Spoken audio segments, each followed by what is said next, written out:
Welcome to Telugu one news. నేను మహాలక్ష్మి. ఈరోజు మనతో పాటు టీడీపీ రాష్ట్ర అధికార ప్రతినిధి డాక్టర్ ఏఎస్ రావు గారు ఉన్నారు. వారితో మాట్లాడదాం. నమస్తే సార్. నిన్న చంద్రబాబు గారు ఒక సభలో ఈ ఎన్నికల్లో కనుక నేను గెలవకపోతే రాజకీయం నుండి సైలెంట్గా తప్పుకుంటా అన్నారు. అసలు ఆ మాట ఎందుకు వచ్చింది ఆయన నోటి వెంట?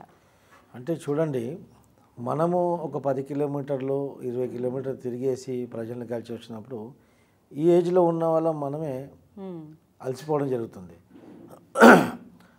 7 పదులు దాటినటువంటి వ్యక్తి ఈరోజు కూడా నవయువకునిలాగా ఆయన నిర్విరామంగా కృషి చేయడం జరుగుతుంది.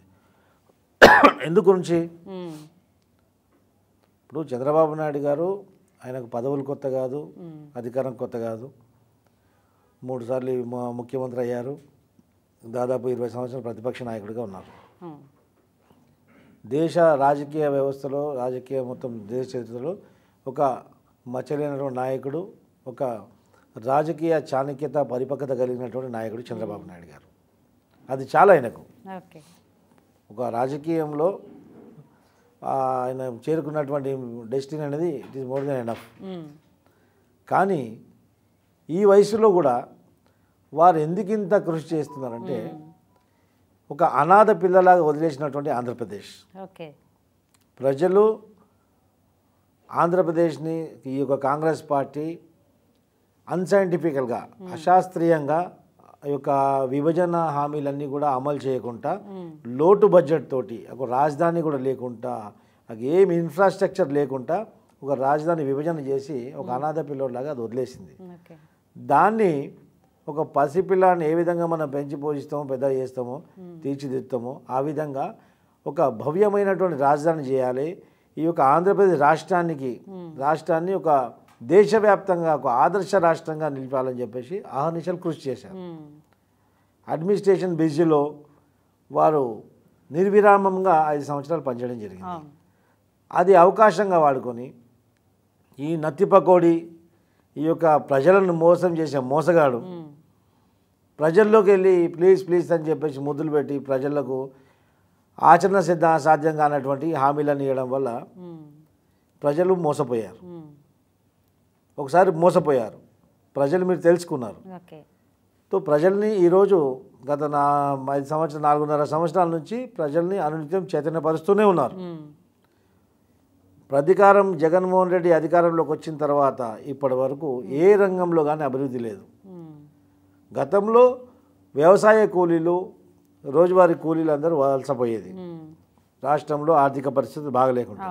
కానీ వ్యాపార సముదాయం అంతా, ఈ బిజినెస్ కమ్యూనిటీ మొత్తం వలసపోయింది. ఈరోజు విద్యార్థులు, బిజినెస్ కమ్యూనిటీ అందరూ వలసపోయారు. ఆ రాష్ట్రం అంతా ఛత్తీస్గఢ్, బీహార్ లాగా మారిపోతుంది. అది ప్రజలకు అనునిత్యం నిర్విరామంగా ప్రతి జిల్లా ప్రతి మండలంగా తిరుగుతూ ప్రజలకు చెప్తున్నారు. ఇది కీలకమైనటువంటి సమయం. ఈ సమయంలో కూడా మీరు నిజాన్ని తెలుసుకోకపోతే, ఈ రాష్ట్రాన్ని పరిరక్షించే నాయకుడు ఎవరని చెప్పేసి మీరు తెలుసుకోకపోతే, మళ్ళీ మీరు తప్పు చేసినట్లయితే, నేను కాదు కదా సాక్షాత్తు భగవంతుడు దిగి వచ్చినా మిమ్మల్ని కాపాడలేడని చెప్పేసి ఆ యొక్క భావోద్వేగంతో గురై చెప్పారు. ఇంత చెప్పాక కూడా మళ్ళీ మీరు ఆ దుర్మార్గునికి పట్టం కడితే ఇక మా అవసరం ఏముంటుంది?